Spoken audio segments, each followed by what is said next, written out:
Hello, everyone. Welcome to another episode of Paranormal and Historic Locations and Legends.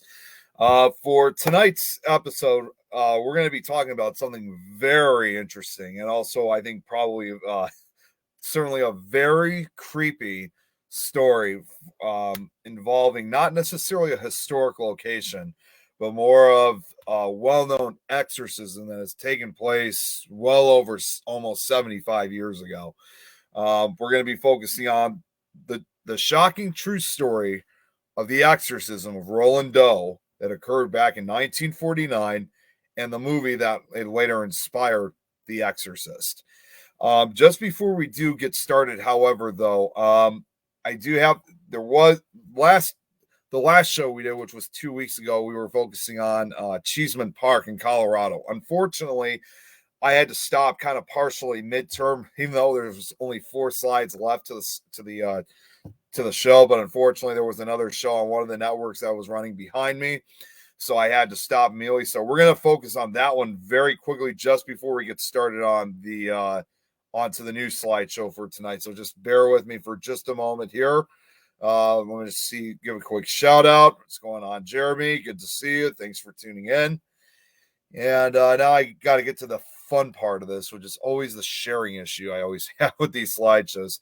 So I'm sure if you guys remember the last time we were talking about Cheeseman Park and the Henry Treat Rogers Mansion, knowing that most of Cheeseman was actually a former cemetery. Now, again, we're only going to be on for just a few minutes, and I just accidentally canceled the screen share, so let me try that again. I'm just going to get through this very quickly. I know I always got to check. Let's make sure you guys can see that. Give me 1 second here. That's the trouble with sometimes these slideshows, is you can't tell if they're being shown on camera or not. Oh, okay. Apparently that did not work. Let's try that again. Oh, okay. Let's try that again.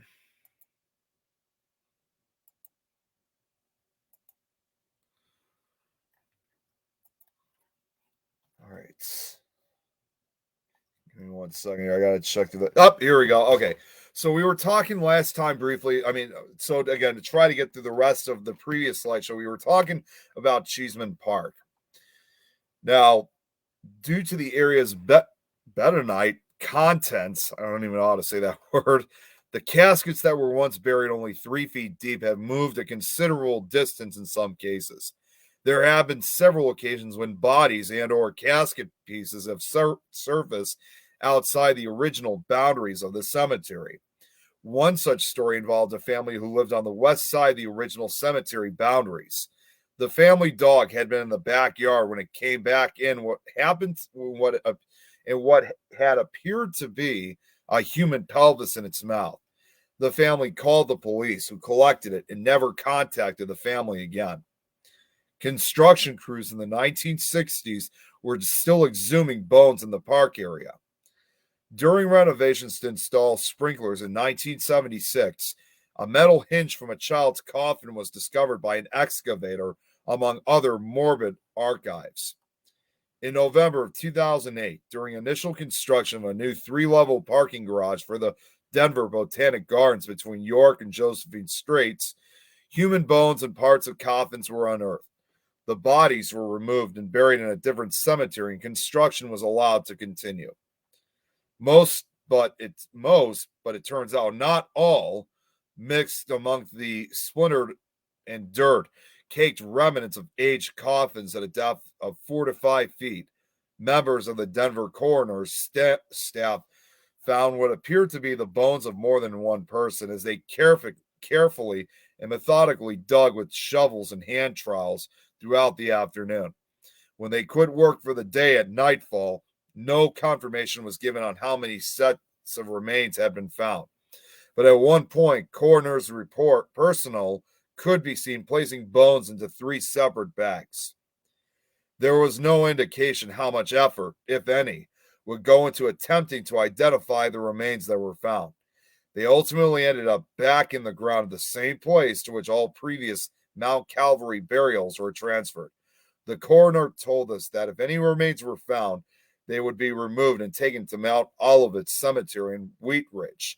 Garden spokesman Will Jones said, "We want to make sure these bodies, if they are bodies, we want to make sure that any of those remains are treated with the same respect today as they were treated with back then." 2 years later, in 2010, city workers digging trenches for the park's infrastructure irrigation system unearthed 4 more skeletons from the abandoned cemetery. The coroner found they were over a century old.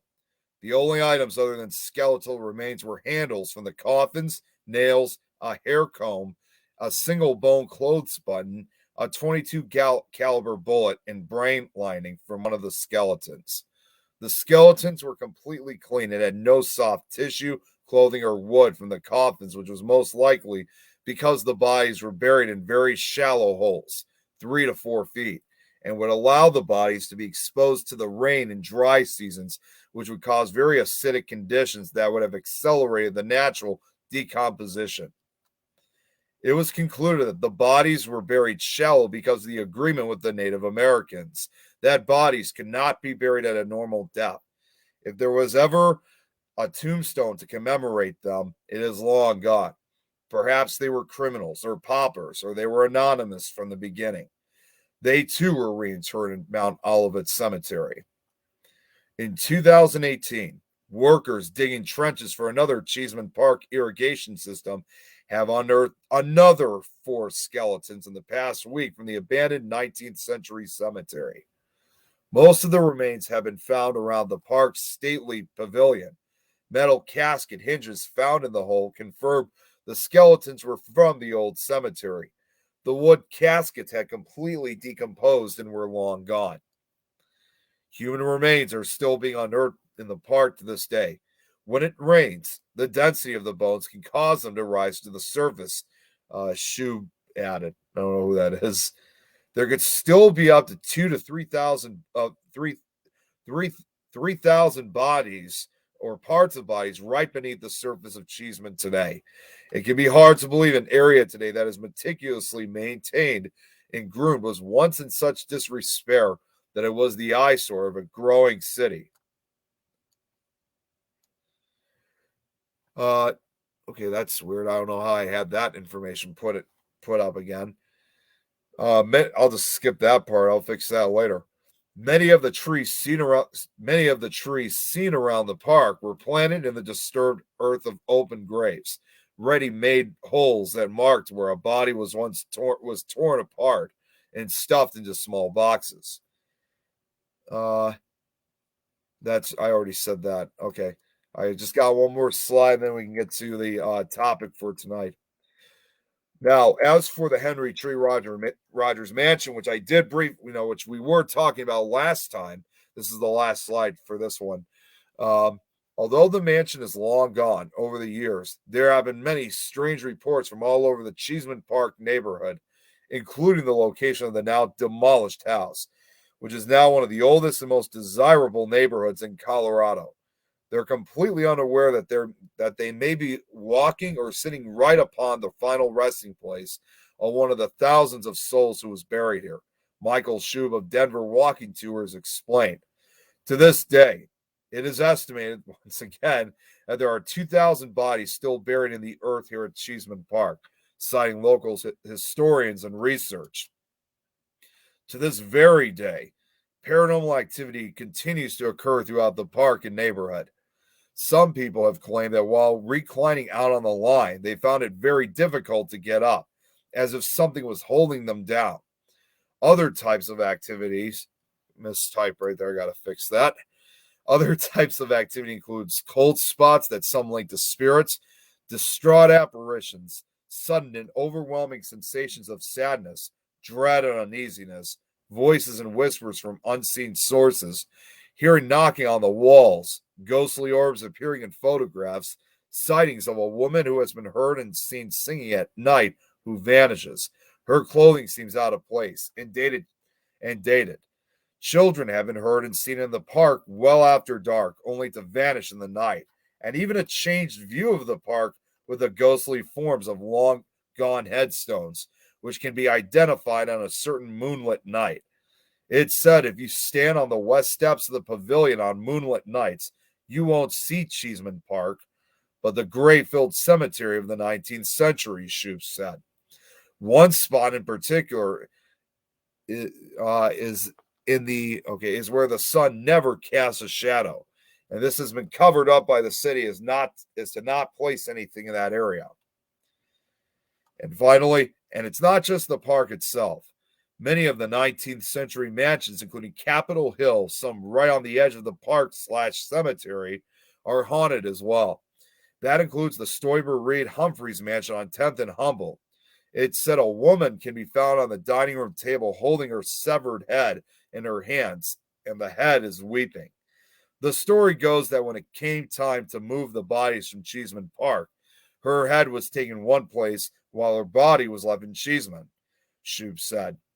These may have nothing to do with Hunter's story, however, and much more to do with the fact that Cheeseman Park was originally a cemetery. All that is left of the cemetery is the cemetery gate that separated the city cemetery from the Catholic cemetery, which now separates Cheeseman Park from the Denver Botanic Gardens, which that's one of the few photos I was actually able to find of it.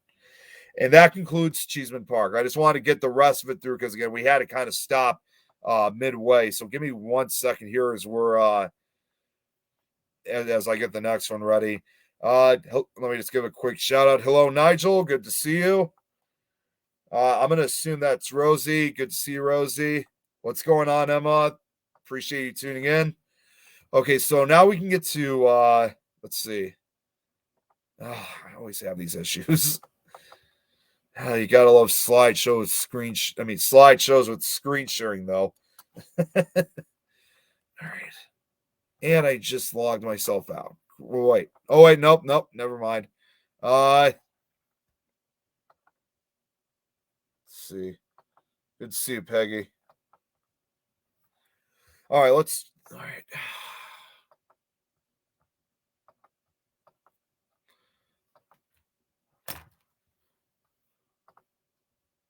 All right. Give me 1 second here. Okay. There we go. All right. So now we can get down to business.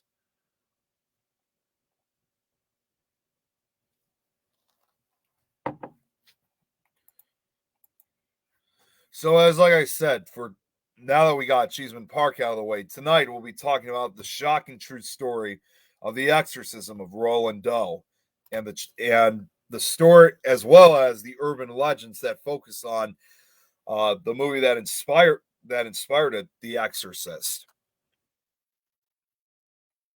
In 1949, a 14-year-old boy who was living a normal life had his fate turned around when he went through several near-death experiences. He then endured a nearly 2-month process of exorcisms from several Jesuit priests for the small mistake he had made. The priest that had performed these exorcisms gave this boy the sight. I always have trouble with that word. I'm just going to say the name Roland Doe, aka Ronald Hunkler, in a chilling ordeal that became the real life inspiration for William Peter Blatty's 1971 novel, The Exorcist, and the iconic 1973 horror film of the same name. In mid-1949, several newspaper articles printed anonymous reports of an alleged possession and exorcism. The source for these reports is thought to be the family's former pastor, Luther Miles Scholes.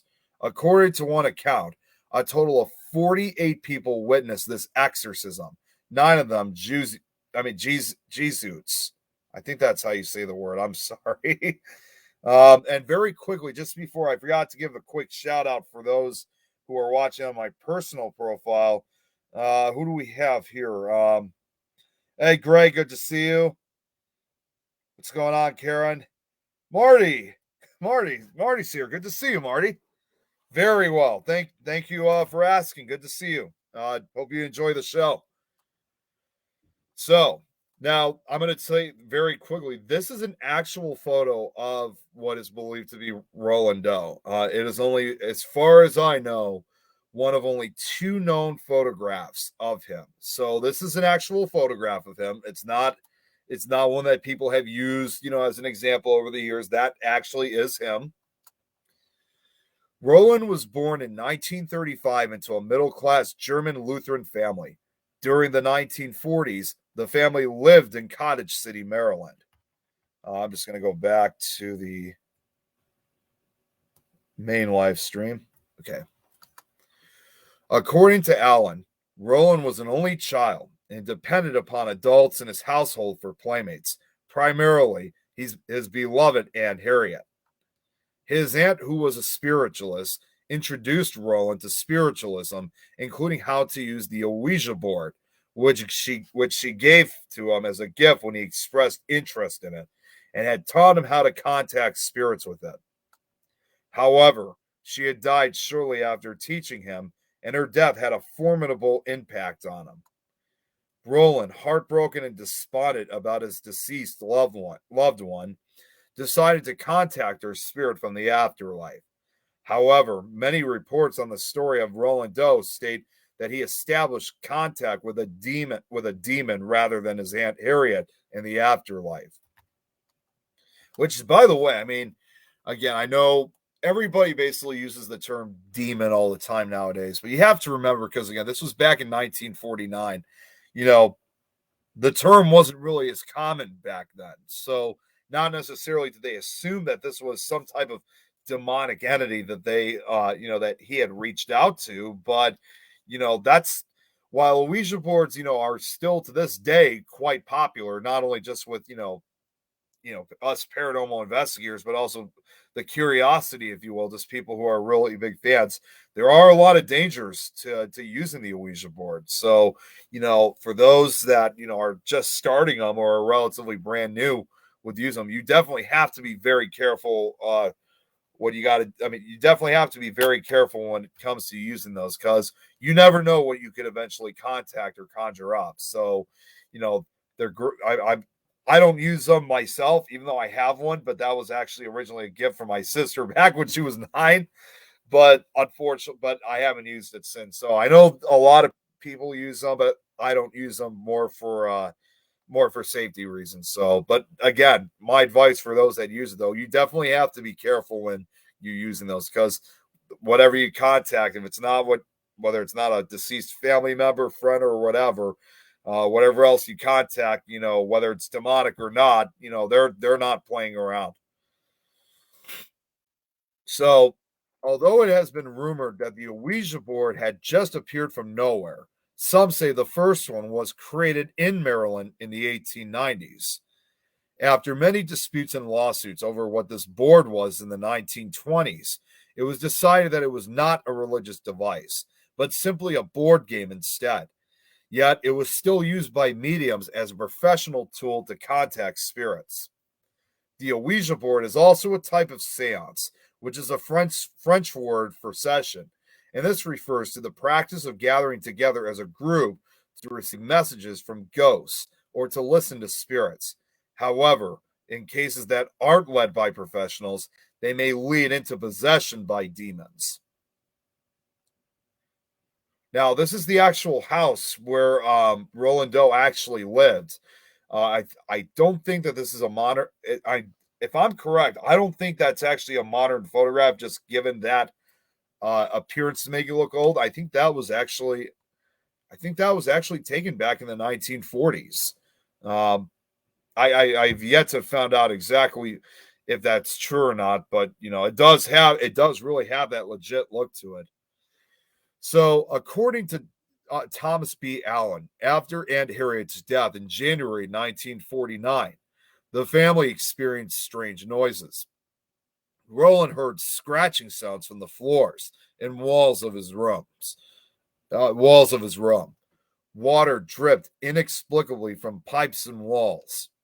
A foul smell, furniture moving of its own accord, ordinary objects such as vases flying or levitating when the boy was nearby, and fiendish laughter. Additionally, Roland started showing erratic behavior, such as staying withdrawn and acting erratic without provocation. Most troubling of all was that his mattress would suddenly move, which led his family there was a problem.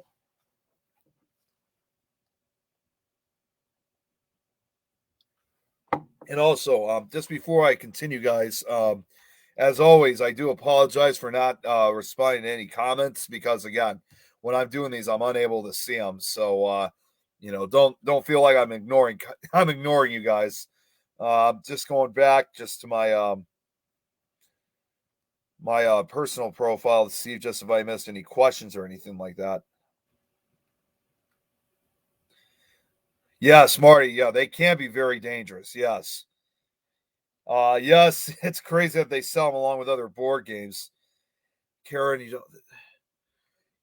I mean, it's possible, Karen. I'm not entirely sure because that was the only photograph I was. Well, I mean, there are other photos of the house itself, but this was the only one that I assume was actually taken back in the era. But again, I'm not fully sure. So, at first, Roland's mother believed the noises were connected to the dead ants. So the family started trying to reach out to the spirits they believed to be in the house, hoping they could reason with them and ask to be left alone. However, this only made things worse.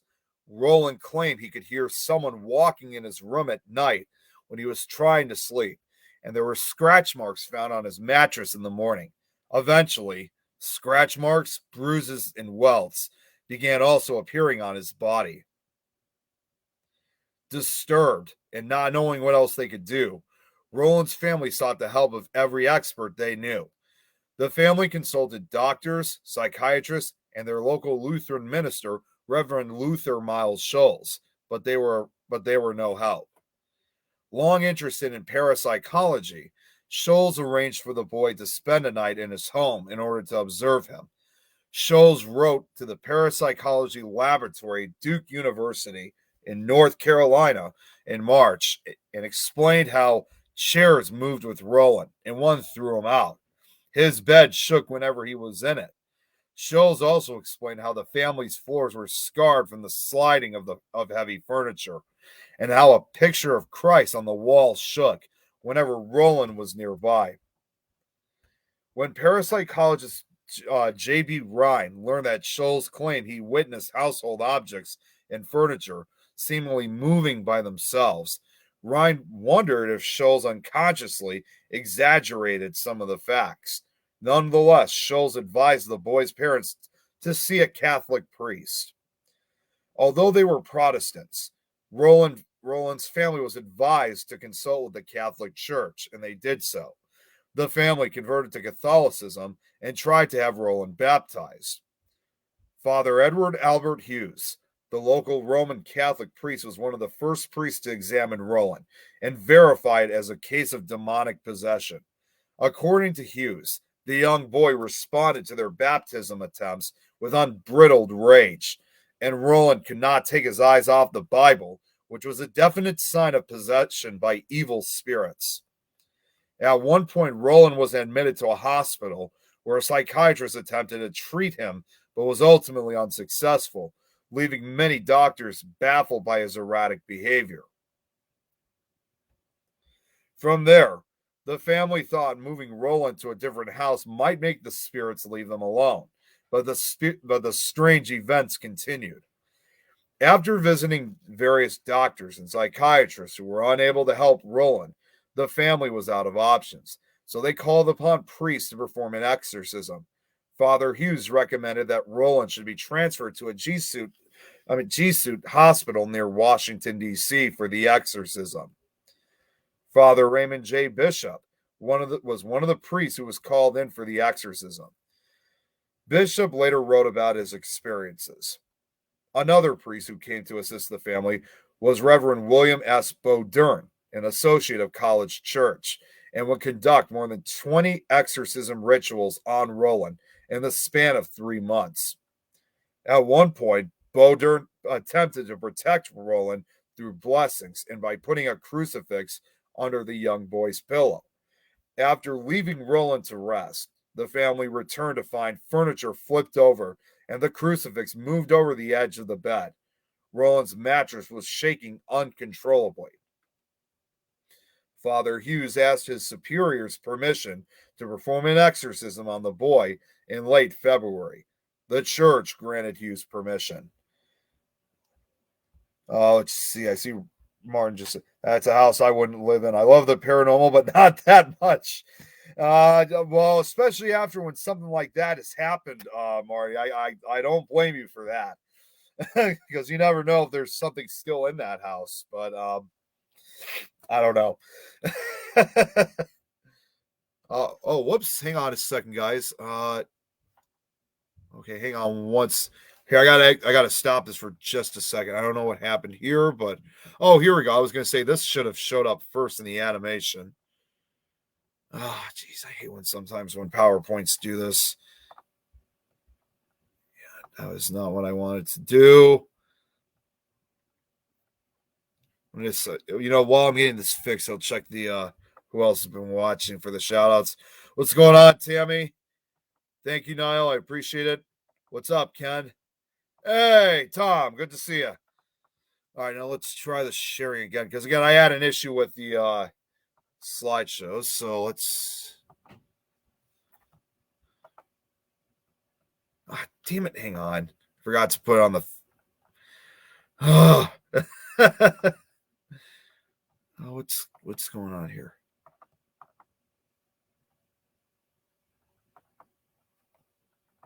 Oh, here we go. Okay. Well, wait a minute. All right, let's try this again. Thanks, Jeremy. I appreciate that. There's more to come. Just as soon as I get this. Okay, I think I got it now. Let me just check the phone just to make sure that you guys can see it. Okay, here we go. So, for the first exorcism, which lasted across 3 nights, Hughes witnessed many unnatural sights in the room. He had strapped the boy to the mattress and began his recitations. During the exorcism, Roland directed obscene and blasphemous remarks in a strange, diabolical voice, and his mattress started shaking, and the boy allegedly slipped one of his hands out of the restraints, broke a bed spring from under the mattress, and used it as an impromptu weapon, slashing the priest's wrists and arm across his shoulders, and result in the exorcism ritual being halted. The injury required 100 stitches. That's the way how these exorcisms sometimes always are. They can get pretty violent. Because, whenever you're trying to recite the Lord's Prayer or whatever, and you're trying to practically save somebody's soul, whatever's inhabiting, the body of that person, demonic or otherwise, or even just a human spirit who is just bad in life, trying to get them out, that can provoke them pretty violently to do some pretty painful things, if you will. So, that's something there's always that risk that you could definitely get seriously injured when you perform an exorcism. Not only, and you also have to worry about the possessed person themselves. It's not only just, you who has to worry about, because for the person who's actually possessed, an exorcism can be very painful, or even worse, it can be fatal. So, however, though, it was hoped that the exorcism was succeeded, and Roland was brought back home with hopes for improvement in his condition. The troubles for the family of Roland, though, didn't end in Washington, D.C., as his condition deteriorated further after returning back home. A few days later, red scratches and gashes appeared on the boy's chest. One of the scratches formed the word Lewis, which possibly indicated to Roland's mother that the family needed to go to St. Louis, Missouri, where the Hunkelers had relatives and that was the hometown of his mother, to find a way to save their son. However, the relocation did not help, and Roland's family had to turn to the church once again. It seems that whatever force was writing the words was in favor of making the trip to St. Louis, Reverend Bo Dern wrote in his diary on March 10th. On one evening, the word Louis was written on the boy's ribs in deep red. Next, when there was some question of the time of departure, the word Saturday was written plainly on the boy's hip.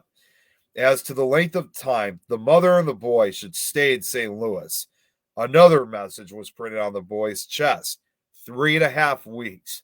The printing always appeared without any motion on the part of the boy's hands. Let's see. I'll stick to using my flashlights.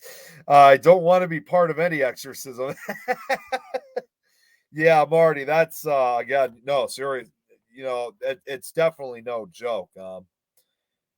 It's something that you, truth be told, guys, I've actually been witness to an exorcism, which it's not pretty, but that's another story.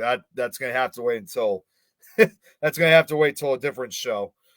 But no, I actually have been a witness to an exorcism, and it's not fun, and it changes your life forever once you actually see it. So it's no joke. It really isn't. So together, both priests visited Roland in his relative's home on Roanoke Drive in early March, and that's the actual house. Now, once again, despite the old look to it, I know this is a recent photograph of the actual house. Of course, they just photographed it in black and white just to give it that old appearance. So, too bad I couldn't find any old. I mean, I wish it would be awesome if I actually did find some, like, if there actually were old photographs of this house, back in the late 40s. But no, this was as close as I can get.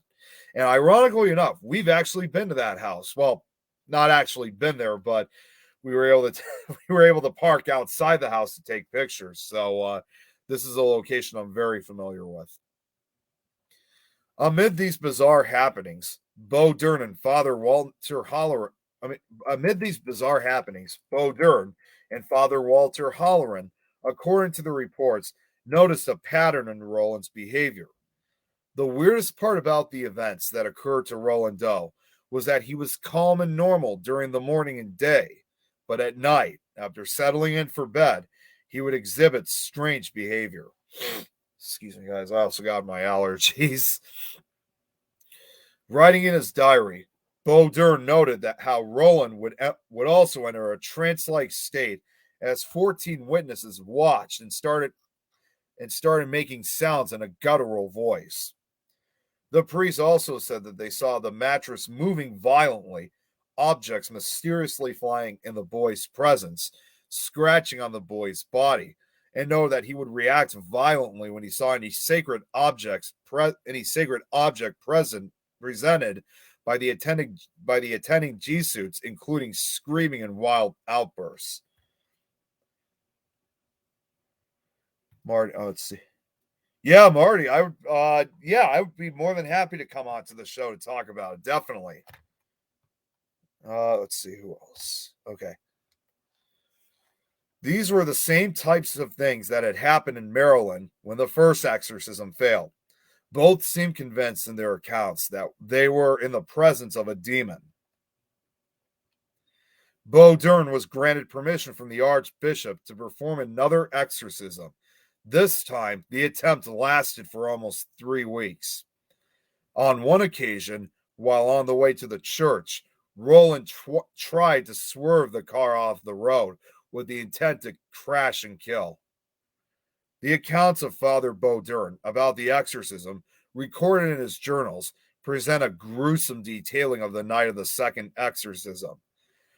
There was a scratching which beat out a rhythm of marching soldiers. Second-class relic of St. Margaret Mary was thrown on the floor.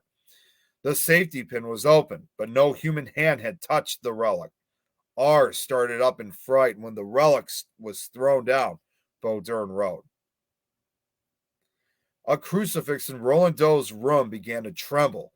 At the same time, his bed shook, and the vial of holy water that was supposed to be protecting the teenage boy shattered into a million different pieces, sending glass shards everywhere. Apparently, Roland showed the strength of an adult and was difficult to restrain. Hey, Gary. Yeah, we'll definitely catch up. Thanks for tuning in. At the same time, he also hurled abuses and threatened the priests while also proposing sexual favors to them. The explicit language that Roland Doe had shouted and babbled at night reeked of sexual abuse as a child. However, the words he was using should not have been known for a child his age. This suggests this suggests it couldn't have just been a mental disease. It became so bad sometimes that the priests believed they needed to baptize the boy. All throughout the exorcism, there were continuous markings that other priests believed couldn't have been self induced. At one point during this week's long ordeal, Bo Dern reportedly saw an X appear in scratches on Roland's chest, which the priest believed signified the number 10, and leading to believe he was possessed by 10 demons. In another incident, a pitchfork shaped pattern of red lines moved from the boy's thigh and snaked down toward his ankle. These type of things happen every night for more than a month. The second exorcism by Reverend Bo Dern, Father Bishop, and Father Holleran did not seem to have worked, but the priests never gave up as they continued the exorcism night after night.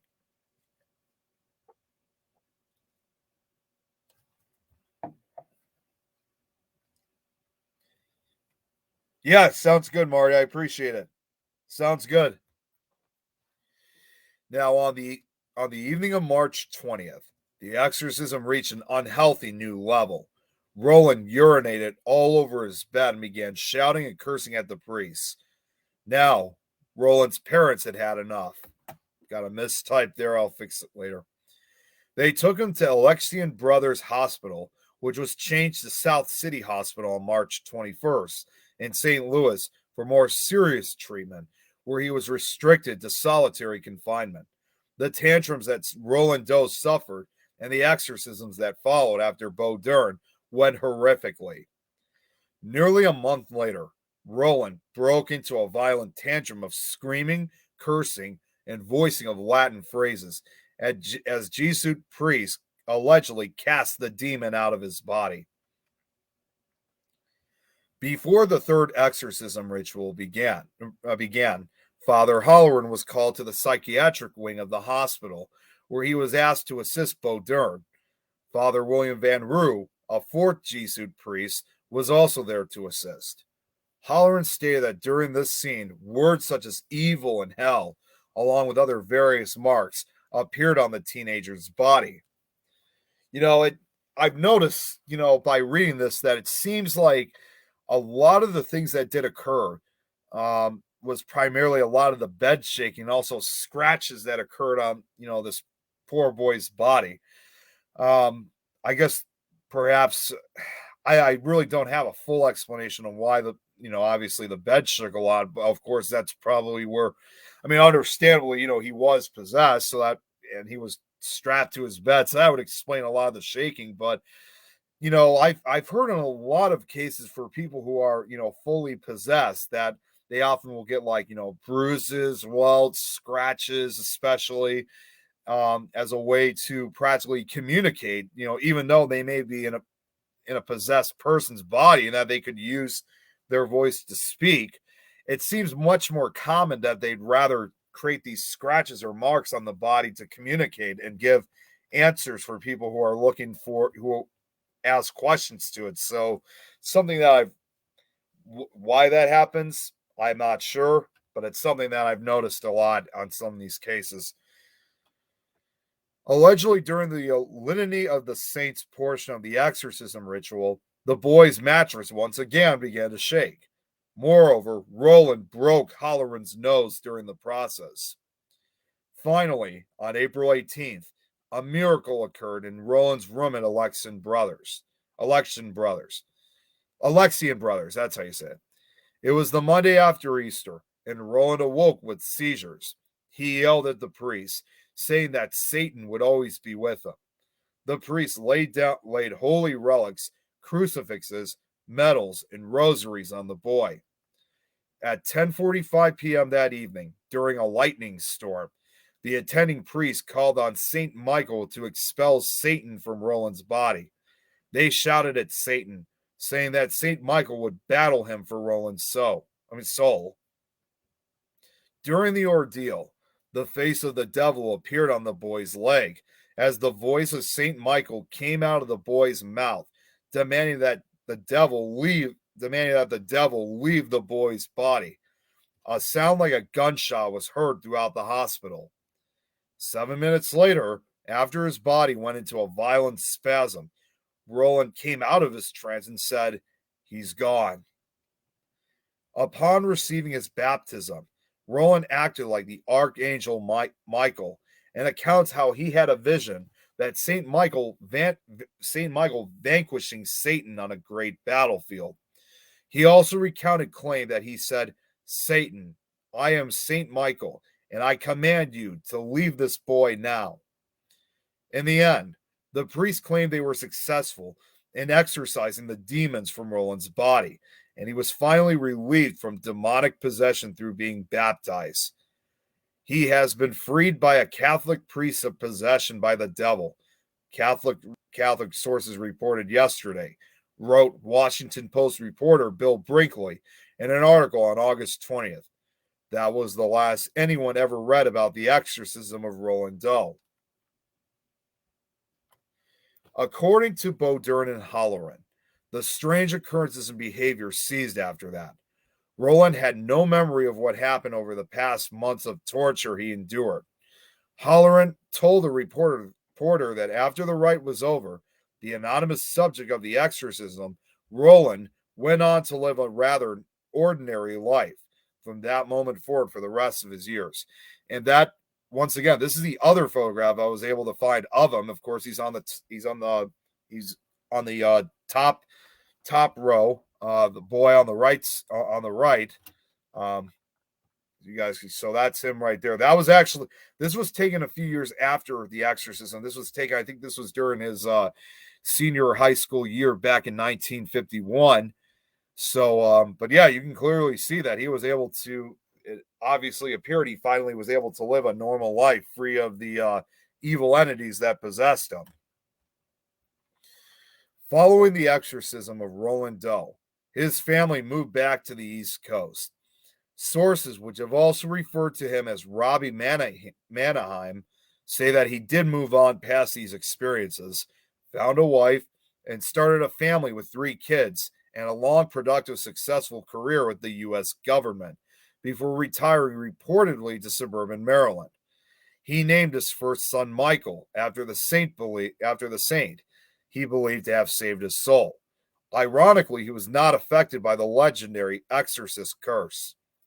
He was even alive when the fictional horror story that was based on his experience was published to great acclaim and success and became one of the most acclaimed horror movies. Became one of the most acclaimed horror movies in the history of cinema. But instead of trying to cash in on his experiences, Doe had opted to put the experience behind him and has kept a low profile. He had never spoken publicly about the case. Unfortunately, one of the priests that tried to cure him not only was on the brink of insanity by the end of the exorcisms, but had also become possessed as well. On this priest's deathbed, it is claimed that he used explicit words against a nurse and tried to choke her to death. Although many researchers of this case believe that this was just a mental illness, it cannot be confirmed because of the events that occurred to the young teenager. It is even said that the spot where Roland had the exorcism is permanently cracked into the concrete. After the event, the room where the exorcism took place, there's a few words missed, but I'll get that fixed later. After the event, the room where the exorcism took place in was permanently sealed. Hospital workers and visitors claim that strange things would happen near the room, including blasts of cold air and unexplained electrical issues. No one would have ever known about the exorcism of Roland Doe, if not for an article in the Washington Post, which reported in August that priests had indeed performed an exorcism, but the article was scarce on details. It didn't even give a name, whether Roland Doe, Robbie Mannheim, or Ronald Hunkeler, and the case wouldn't make headlines again for more than 2 decades. Now, this is where things get interesting. In 1971, an author by the name of William Peter Blatty, who was a senior student at Georgetown University in 1949, when the first report of Roland Doe's possession appeared in an article in the Washington Post. He consulted Bishop's journals and talked with Bo Dern in order to get the details of the exorcism for his fictional account of a similar story, which penned the best-selling novel, The Exorcist, based on the unofficial diaries kept by Halloran and Bo Dern. The book stayed on the bestseller for 54 weeks, including 17 weeks at the top position, and spawned the hit movie in 1973, which garnered exceptional acclaim. The movie took many liberties with its source material, turning the 14-year-old Roland into a 12-year-old girl named Reagan. The movie's story also takes place entirely in Washington, D.C., and the Georgetown area, which is somewhat true to life since Roland was hospitalized for a week in Georgetown in late February of 1949. Despite that small change, the events that occur in the exorcisms were just as gruesome and horrible, including the girl levitating, her head spinning, and projecting vomit at the priest. Now, although the scratches, shouting, spitting, and cursing in the movie mimicked what Roland had experienced, the boy's head never turned 360 degrees like Reagan's did in the film. Similarly, Roland never vomited green matter during his many tantrums, nor did he use a bloody crucifix to masturbate. However, all this overlooked the awful suffering experienced during the apparent possession and exorcism by the boy at the center of the story, Roland Doe. Nonetheless, the events that occurred on those frightful nights gave many people nightmares for decades, and if Roland hadn't lost his memory, he probably would have lived his life in a mental hospital. Just before I continue, I just got to see how much time I have left. We got about 12 minutes, so okay. I might be able to get up. We're going to have, considering there's actually a lot more to this, we're going to have to basically, cut this into 2 parts because I don't want to go over the limit, but looks like there's probably going to be a part 2 to this. Let's see. I just want to see some of the other comments. Roanoke, okay, Jill said Roanoke Drive. Wonder if there's any relevance to some type of supernatural connection to the house or location, although the Ouija board most likely made an opening. It could very well be, Jill. It doesn't sound like they really had any type of paranormal activity prior to that, or if there was something there, the Ouija board most likely could have woken it up. But yeah, I would probably say the Ouija board most likely made an opening. And then she said the affected person seems to be physically harmed or distorted by the evil entity, as if it were its personal ragdoll. Yep, it definitely appeared that way. I mean, this poor young boy was just being tortured, especially with all the injuries that he suffered. But anyways, getting back to the movie, the case also inspired the 2000 movie Possessed. There it is. The case also inspired the 2000 movie Possessed, which is said to be closer to the story in author Thomas B. Allen's book. A documentary was made of the case titled In the Grip of Evil.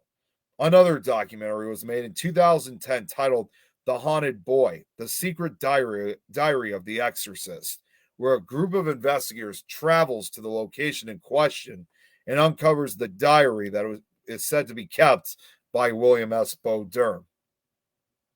Nope, I forgot to add an effect to that. That doesn't matter. The boy in question, known as Roland Doe or Robbie Mannheim in some cases, was believed to have been a resident of Cottage City, Maryland. Even this, I forgot to cut it too. I'll fix that later. Even this is uncertain, however, as there are many conflicting accounts about the actual place of residence of Roland Doe. with some suggesting that it could have been Mount Rainier, Maryland. Similarly, there are many sources which present the age of Roland Doe differently. In some reports, the age of Roland Doe is 12 years, while in some it is 13, and in others, his age is reported to be 14 years. Despite these inconsistencies, a picture emerges of a young teenager living somewhere in Maryland, which I showed earlier. According to a former classmate of Roland, he was a quiet, unpopular, and highly studious boy. Some rumors suggested that Roland had an overbearing mother and grandmother, while his father remained distant, although not completely absent. Roland was particularly close to his Aunt Harriet, as I mentioned earlier, also referred to as Aunt Tilly in certain accounts. And while most reports believe the actual name of Roland Doe to be Ronald Hunkeler, only one person reportedly knows for sure. In 1993, author Thomas B. Allen wrote a book on the story. Wait a minute, where is? Okay, I'm missing a picture, unfortunately. Uh, he wrote he In 1993, author Thomas B. Allen wrote a book on the story of Roland Doe's exorcism called Possessed, the true story of an exorcism. In writing the book, which relies heavily on Halloran's detailed accounts, Allen's claims to have uncovered the true identity and story of Roland Doe, but has said that he will never reveal the person's true name. However, Allen offered the consensus of today's experts that Roland was just a deeply disturbed boy, nothing supernatural about him. The boy in question, known as Roland Doe or Robbie Mannheim, in some cases. Oh, wait a minute, I already wrote that. Oh, wait a minute. Hang on a second, guys. Okay, so I don't know how this happened, but that was the slide that I was missing. Let's try that again. Hey, what's going on, Natalie? Better late than never. I appreciate that. All right, let's try this again. We only got just a few more minutes left, so I think we'll be able to finish up with where I wanted to stop.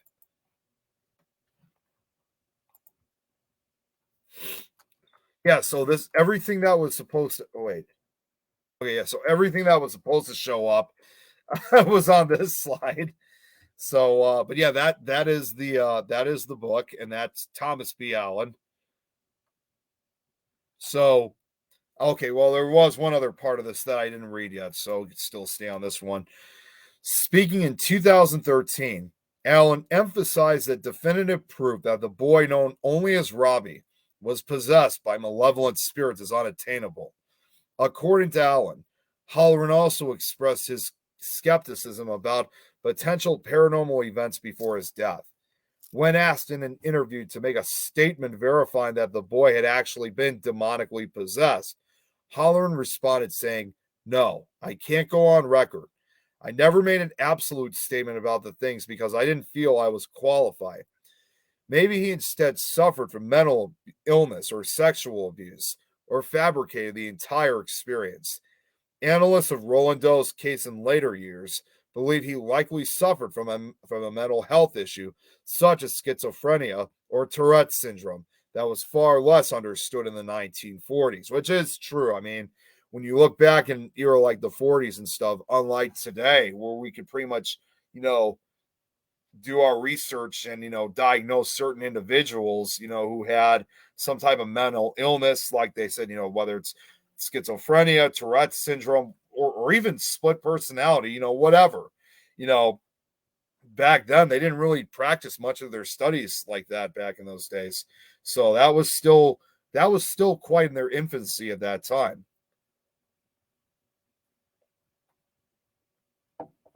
Okay.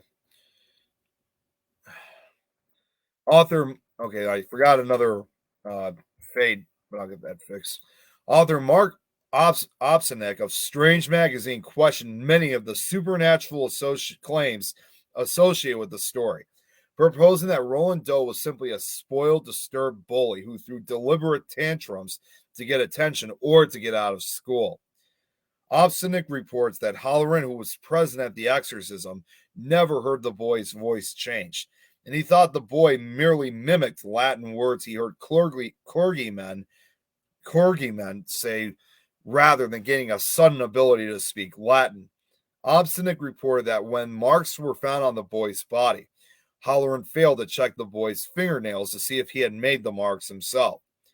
Obstinate also questioned the story of Hughes' attempts to exorcise the boy and his subsequent injuries, saying that he could find no evidence that such an episode had actually occurred. As to whether the disturbing behavior was due to psychiatric illness, demonic possession, or an elaborate prank depends on the account. According to an investigation by Obstinate, though reported in respects publications, including the Washington Post, many of the details of the story, including where the boy was from and whether he was first taken to Georgetown Hospital for treatment, proved false. Oh, I just forgot another one. During his investigation, Obstinate discovered the exorcism did not take place at 3210 Bunker Hill Road in Mount Rainier, Maryland. The boy never lived in Mount Rainier. The boy's home was in Cottage City, Maryland. Much of the commonly accepted information about this story is based on hearsay, is not documented, and was never fact-checked. There is no evidence Father E. Albert Hughes visited the boy's home, had him admitted to Georgetown Hospital, requested that the boy be restrained at the hospital, attempted an exorcism of the boy at Georgetown Hospital, or was injured by the boy during an exorcism or at any other time. There is ample evidence refuting claims that Father Hughes suffered an emotional breakdown and disappeared from the Cottage City community. According to Obstinate, individuals connected to the incident were influenced by their own specializations. The psychiatrist, Rob Doe, suffered from mental illness. The major consensus seems to be that Roland was acting out either due to emotional problems or a psychiatric episode, but that there was nothing supernatural about what took place. However, whereas psychiatrists were inclined to see mental illness in the episodes they witnessed, the priests were more inclined to look toward demonic possession. Obstinate wrote that after he located and spoke with neighbors and childhood friends of the boy, most of whom he only referenced by initials, he concluded that the boy had been a very clever trickster who had pulled pranks to frighten his mother and to fool children in the neighborhood. Sorry about that, guys. Skeptic Joe Nickel wrote that there was simply no credible evidence to suggest the boy was possessed by demons or evil spirits, and maintains that the symptoms of possession can be childishly simple to fake. Nickel dismissed suggestions that supernatural forces made scratches or markings or caused words to appear on the teenager's body in unreachable places, saying a determined youth, probably even without a wall mirror, could easily have managed such a feat if it actually occurred. Although the scratch messages proliferated, they never again appeared on a difficult to reach portion of the boy's anatomy. On one occasion, the boy was reportedly seen scratching the words hell and Christ on his chest by using his own fingernails. According to Nickel, nothing that was reliably reported in the case was beyond the abilities of a teenager to produce. The tantrums, trances, moved furniture, hurled objects, automatic writing, superficial scratches, and other phenomenon were just the kinds of things someone of R's age could accomplish, just as others have done before and since. Indeed, the elements of poltergeist phenomena, spirit communication, and demonic possession taken both separately and especially together as one progressed to the other suggest nothing so much as role-playing involving trickery. Nicole also dismissed stories of the boy's prodigious strength, saying he showed nothing more than what could be summoned by an agitated teenager, and criticized popular accounts of the exorcism for what he termed a stereotypical storybook portrayal of the devil.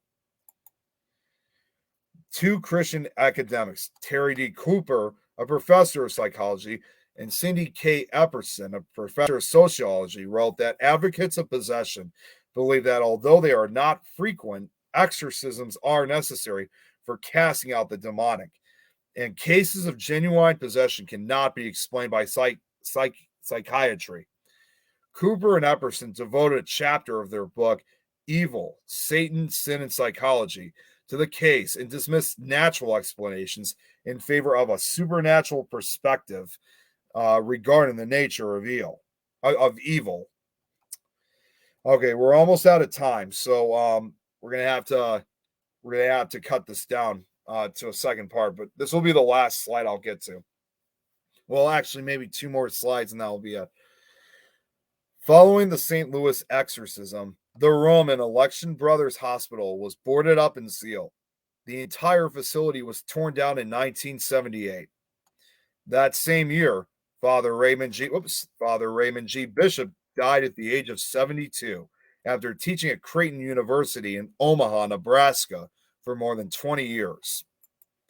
In 1973, Father Edward Albert Hughes returned to St. James Church, who became pastor at St. Matthias until his death of a heart attack on October 12, 1980, also at the age of 72.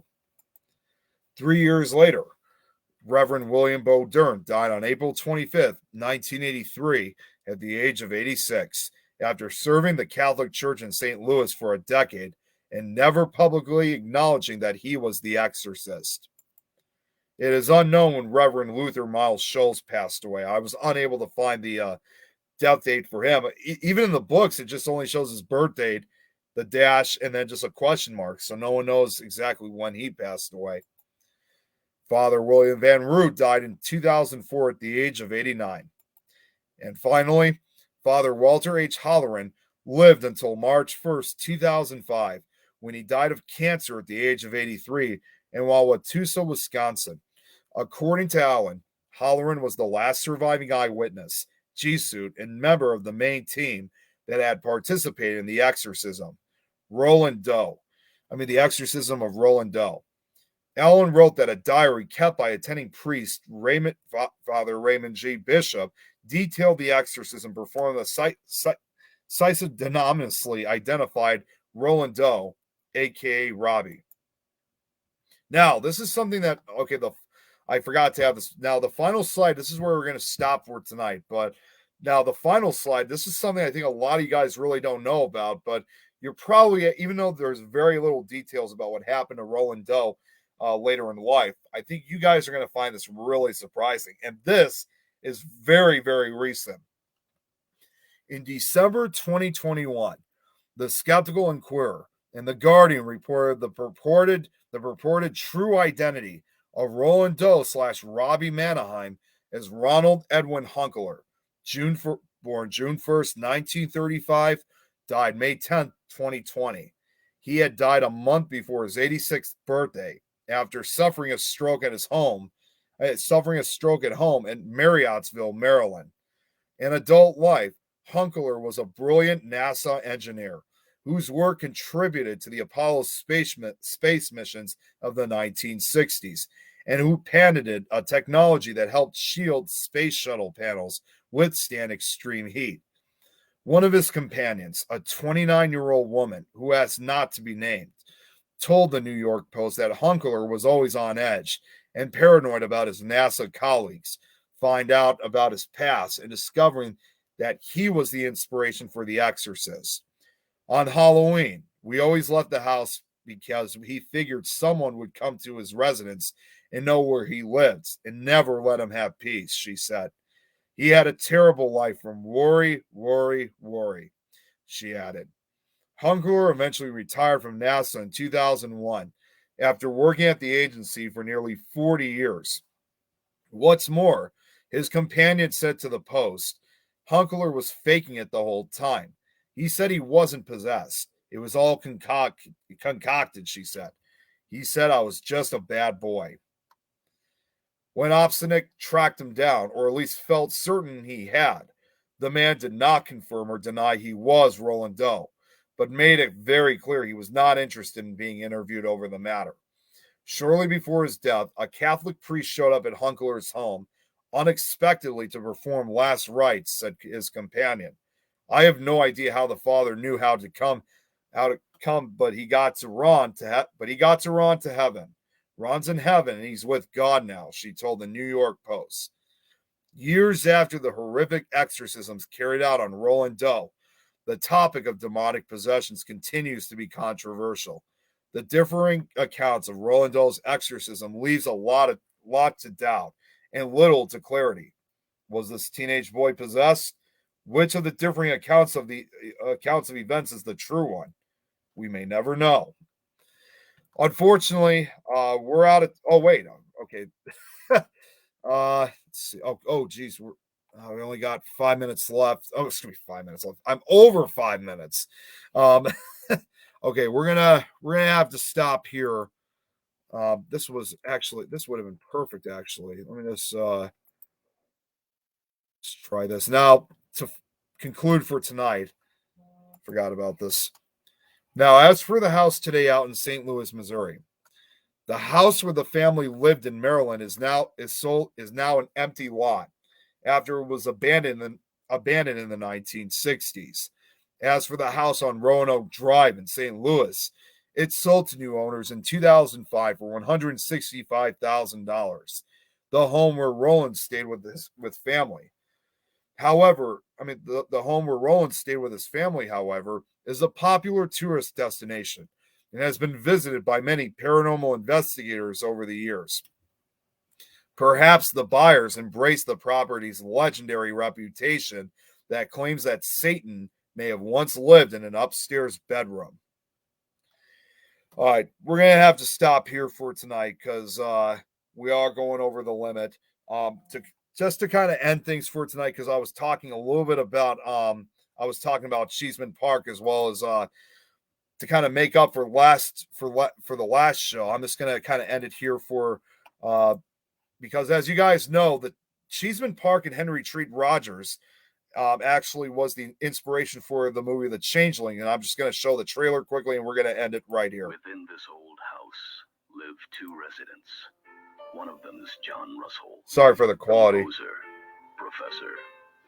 The other has been dead for over 70 years.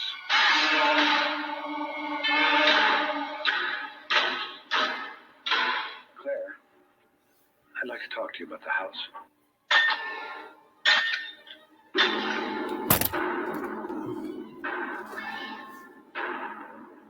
Did you die in this house? How did you die? Whatever it is trying desperately to communicate. What is it in that house, Claire? What is it doing? Why is it trying to reach me?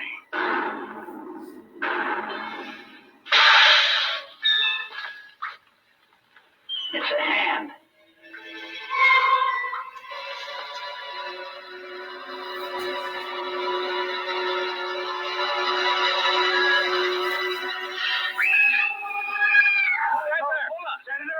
I'm John Russ. I'm living in your house. Senator, look, I want to show him that. You got something of the senator's. He wants it back.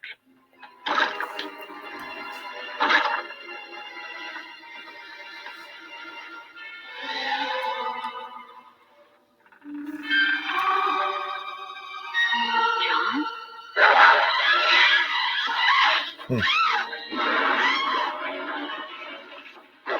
What is it you want? What do you want from me? Many films will frighten you, but only a few can really terrify you. The Changeling, an experience beyond total fear.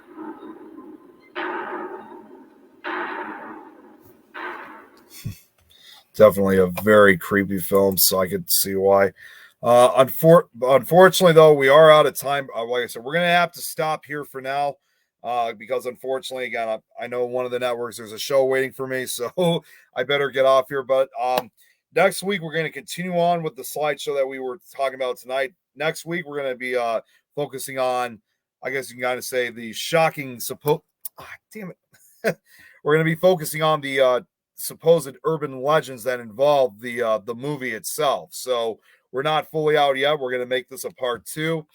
And because we've spoken about the true story tonight, we're going to be focusing next on the movie and the, like I said, supposed curse that follows. But, again, I can't thank you guys enough for coming on. I enjoy doing this. It's something that, I'm glad I really am able to, get you guys very much interested in. And yeah, geez, I wish I had it. Jill, I'm sorry, but oh, okay. I'm just going to read just one. We do a part 2 to have more discussion on the possession. This was an interesting story. Yes, Jill. Like I said, we're going to have a part 2. I'm not sure if I'm going to have really more about the possession, but it's going to definitely. We're still going to continue on the topic. This time involving the movies. So again, I appreciate you guys coming on. I'll be back on tomorrow night on Supernatural Talk, 7:00 CST, and I also will be back on as co-host on the 13th Dimension Friday night. So until then, I got to get off because I think they're waiting. But I appreciate you guys tuning in, and I will see you guys next week. You guys all have a great night.